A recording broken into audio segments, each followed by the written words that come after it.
একটু বড় হতে না হতে ইমরুল বাড়ি থেকে চলে যাওয়ার সিদ্ধান্ত নেয়, যা বাবা মা কেউই জানতেন না। পাড়ার বন্ধুর সাথে প্ল্যানিং করে ইমরুল বাড়ি থেকে চলে যাবে, কারণ ও পড়ালেখা করতে চায় না, পড়ালেখায় তার মন বসে না। কিন্তু তার চরিত্র খুব ভালো ছিল, সবাই অনেক ভালোবাসতো ইমরুলকে। বাবা মার চোখের মনি ছিল সে, বাবা মার একমাত্র ছেলে ছিল ইমরুল। তার বয়স যখন 16 বছর, তখন বাবা মাকে না জানিয়ে বাড়ি থেকে পালিয়ে যায় কাজের উদ্দেশ্যে। তখন সে বাইরের কোনো কিছু ভালোভাবে জানতও না আর চিনতও না। গ্রামের বন্ধুর সাথে চলে যায় ইমরুল। কিছুদিন পর তার বাবা মা খবর পান যে ইমরুল তার বন্ধুর সাথে ইন্দোনেশিয়া চলে গেছে। কাঁদতে কাঁদতে মা জননী একেবারে পাগল হয়ে যাওয়ার অবস্থা ছেলের খবর শুনে। একটু শান্তি পেলেন ইমরুলের বাবা মা। হাজার হলেও নিজের সন্তান অনেক চেষ্টা করেন সন্তানকে বাড়িতে ফিরিয়ে নিয়ে আসার জন্য, কিন্তু তাদের চেষ্টার অবসান ঘটে। ইমরুল বাড়িতে আসতে চায়নি। কিছুদিন কাজ করার পর যখন ইমরুল বুঝতে পারে যে তার জন্য কাজগুলো অনেক কঠিন হয়ে পড়েছে, সে আর কাজ করতে পারছে না, তখন তার বন্ধুকে বলে, আমি বাড়ি চলে যাব। বন্ধু বন্ধুর কথা শোনার জন্য কাউকে না জানিয়ে দুজন মিলে কাজ থেকে পালিয়ে যায়। 15 দিন কাজ করার পর কাজের কোনো ধরনের মাইনে না চেয়ে সেখান থেকে পালিয়ে যায় ইমরুল আর তার বন্ধু। বাবা মা খবর শুনে প্রাণটা আরো হতাশ হয়ে ওঠে, কারণ ছোট ছোট দুটো বাচ্চা এই বয়সে কি করবে, কোথায় যাবে, কি করে বাড়িতে ফিরে আসবে। ওদের কাছে এখন পর্যন্ত কোনো টাকা পয়সা নেই। বাড়ি থেকে যা কিছু টাকা নিয়ে গিয়েছিল সেই টাকাগুলো রাস্তায় খরচ হয়ে গেছে। এই চিন্তায় বাবার রাতের ঘুম চলে গেছে।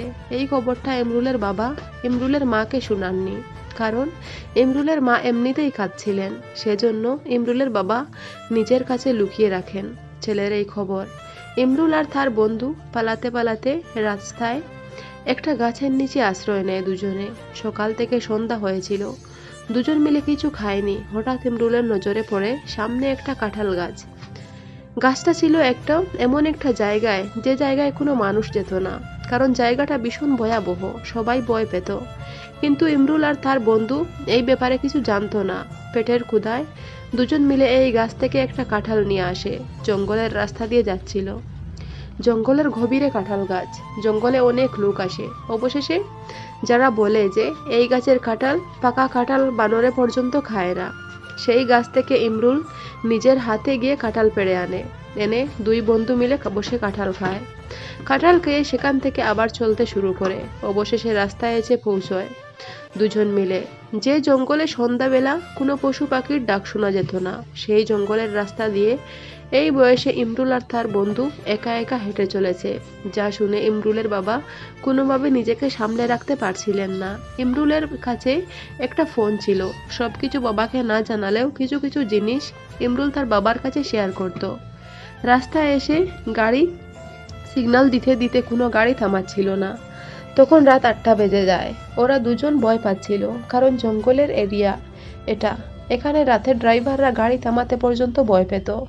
অবশেষে হাঁটতে হাঁটতে এখান থেকে প্রায় 2 কিলোমিটার দূরে একটা চায়ের হোটেল দেখতে পায় ইমরুল। তার বন্ধুকে বলে, চলো এখানে গিয়ে আজকের রাতটা কাটিয়ে দেই, সকাল হলে গাড়ি পেয়ে যাব। তার বন্ধু বলে, ঠিক আছে ইমরুল চল। এই বলে চায়ের হোটেলের মালিককে গিয়ে ইমরুল বলে, আমাদেরকে একটু আশ্রয় দেন, কাল সকাল হলে চলে যাব। আমরা জঙ্গলের রাস্তা দিয়ে এসেছি, এখানে এসে খুব ভয় করছে, গাড়িও পাচ্ছি না। তখন চায়ের মালিক বলে, আমি তো এখানকার কিছু মানুষকে সাহায্য করার জন্য আমার এই হোটেলটা খুলে বসে আছি, তোমাদের কোনো চিন্তা নেই, এখানে থাকতে পারো। তাদের মনে একটু আশার আলো জেগে উঠল। একটু সাহস করে ঘরের ভিতর ঢুকলো। আজকের রাতটা এখানে কাটিয়ে সকালে চলে যাবে। যেমন ভাবনা তেমনই ফল। সকাল হতে না হতে দুজন মিলে রওনা দেয়। তখন ওরা ঘুম থেকে উঠে দোকানের মালিককে আর দেখতে পায়নি। ঘরের দরজা খোলা ছিল, কিন্তু ঘরে কোনো মানুষ ছিল না। দুজন মনে মনে ভাবে, এই দোকানে মালিক কাজের জন্য কোথায় গেছেন। এই ভেবে দুজন আবার রওনা দেয়। কিন্তু তাদের ভাগ্যটাই খারাপ যে এখানে কোনো গাড়ি ছিল না সকালে। ওরা দুজন ভাবতে ভাবতে হাঁটতে শুরু করে যে এত জঙ্গলের মধ্যে চায়ের হোটেল খুলে বসে আছেন এই ভদ্রলোক, এমন একটা জায়গা যেখানে ড্রাইভাররা গাড়ি পর্যন্ত থামাচ্ছে না, এখানে চায়ের হোটেল থেকে চা খেয়ে খায়। এইসব ভেবে ওরা দুজন হাঁটতে হাঁটতে একটা রাস্তায় গিয়ে ওঠে। এখানে থেকে তাদের বাড়ি প্রায় 130 কিলোমিটার, যা বাস করে যেতে হবে দুজনকে। এদিকে ইমরুলের বাবা মা দুজন কান্নাকাটি করছিলেন নিজের একমাত্র সন্তানকে বিপদের মুখে শুনে। কোনো বাবা মা নিজেকে সান্ত্বনা দিয়ে বসিয়ে রাখতে পারবেন না। বাসে উঠে ইমরুল বাড়িতে চলে আসে। বাড়িতে আসার 2 দিন পর এমনভাবে ইমরুল আর তার বন্ধু দুজনের জ্বর হয়, যা কোনো ঔষধে কাজ করছিল না। এমনভাবে জ্বর এসেছে যেন ওদের গায়ে হাত দেওয়া যাচ্ছে না। জ্বর ওঠার সঙ্গে সঙ্গে ওদেরকে নিয়ে ডাক্তারের কাছে চলে যান।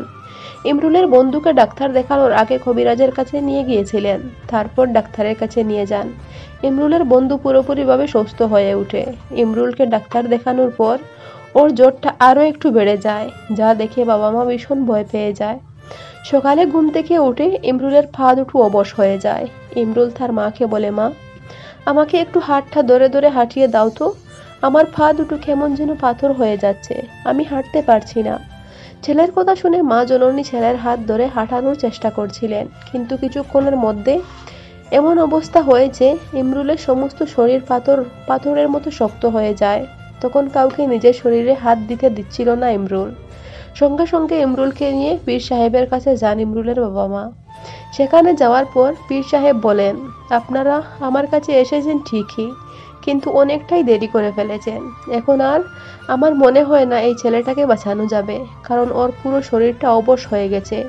ওর শরীরে জিন এমনভাবে আসর করেছে যে ছেলেটার ভিতরটা একেবারে খুঁড়িয়ে খুঁড়িয়ে খেয়ে নিয়েছে। পীর সাহেব ইমরুলের মাথায় হাত বুলিয়ে ফু দিতে থাকেন। তখন হঠাৎ করে ইমরুলের শ্বাসকষ্ট শুরু হয়ে যায়। এই জীবনের প্রথমবার এমন হয়েছে ইমরুলের সাথে, যে ওর আগে কখনো শ্বাসকষ্ট হয়নি, এই প্রথম ইমরুলের শ্বাসকষ্ট হচ্ছে। তখন ইমরুলের বাবা মা পীর সাহেবকে বলেন, আপনি আমাদেরকে ছেড়ে দিন, আমি আমার ছেলেকে নিয়ে ডাক্তারের কাছে যাব। তখন পীর সাহেব বুঝতে পারছিলেন যে ইমরুলের হাতে আর বেশি সময় নাই, তার ডাক চলে এসেছে।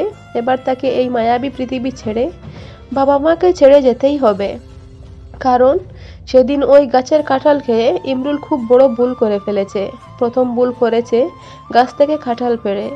ইমরুলের বন্ধু কাঁঠাল তুলতে যায়নি, তুলে এনেছিল ইমরুল। পীর সাহেব ইমরুলের সাথে যে জিন আছে তাদের সাথে কথা বলেছিলেন। ওরা বলে যে ওই গাছ থেকে কাঁঠাল পেড়ে খুব বড় ভুল করে ফেলেছে, কারণ এই জায়গায় আমরা কোনো মানুষ জাতিকে পা ফেলতে দেই না। এই জায়গায় আমরা সব সময় পূজা করি, আর ও আমাদের এই জায়গায় পা দিয়ে খুব বড় ভুল করেছে, তাই ওর প্রাণ দিয়ে এই ভুলের প্রায়শ্চিত্ত করতে হবে। ইমরুলের যখন শ্বাসকষ্ট হয় তখন ওকে ডাক্তারের কাছে নিয়ে যেতে চান তার বাবা মা। কিন্তু পীর সাহেব মানা করেন যে এই বাচ্চাটা কষ্ট পাচ্ছে, ওকে একটু আরাম পেতে দাও। ইমরুলের নানা নানিও তাদের সঙ্গে ছিলেন। তখন পীর সাহেব নানা নানিকে ইশারা করে বললেন, ওকে কালিমা দাও, কারণ ওর প্রাণ পাখিটা উড়ে যাচ্ছে, চলে যাচ্ছে এই পৃথিবী ছেড়ে। পীর সাহেবের কথা মতো ইমরুলের নানা নানি নিজেদের নাতিকে কালিমা দিতে শুরু করেন। ও দেখতে দেখতে এই মায়াবী পৃথিবী ছেড়ে প্রাণ পাখিটা উড়ে যায় না ফেরার দেশে। তখন ইমরুলের বাবা মা ভাবছিলেন যে হয়তো ছেলে অজ্ঞান হয়ে গেছে। এইভাবে ডাক্তারের কাছে নিয়ে যান। সেখানে যাওয়ার পর ডাক্তার বলে ও আর এই পৃথিবীতে বেঁচে নেই। এই খবর শোনার সঙ্গে সঙ্গে ইমরুলের মা অজ্ঞান হয়ে পড়েন। যখন জ্ঞান ফিরে তখন আর নিজের স্মৃতিগুলো ভুলে যান, পুরোপুরিভাবে পাগল হয়ে পড়েন ইমরুলের মা। তারপর বাড়িতে এনে তাকে কাফন দাফন করানো হয়। তবে মা জননী পাগল এই পৃথিবীতে বেঁচে আছেন নিজের একমাত্র সন্তানকে হারিয়ে। এখনকার ছেলেমেয়েরা বাবা মার কথা এমনভাবে এড়িয়ে চলে যে একটু বড় হওয়ার পর ওরা মনে মনে ভাবে যে ওরা বড় হয়ে গেছে, তাই যা ইচ্ছে তাই করতে পারে। কিন্তু এটা সম্পূর্ণ ভুল। বাবা মার কথা না শুনলে অনেক বড় ক্ষতি হয়ে যায়, যেটা ইমরুল এই পৃথিবীতে থাকা অবস্থায় বুঝতে পারেনি। এক দিলে ভালোই হয়েছে, এই পাপের পৃথিবীতে পুরোপুরিভাবে জড়িয়ে পড়ার আগে এই পৃথিবীর মায়া ত্যাগ করে চিরতরে সবাইকে ছেড়ে চলে গেছে। গল্পটা এখানেই শেষ করলাম। ভালো লাগলে চ্যানেলটা সাবস্ক্রাইব করে পাশে থেকো। ধন্যবাদ বন্ধুরা।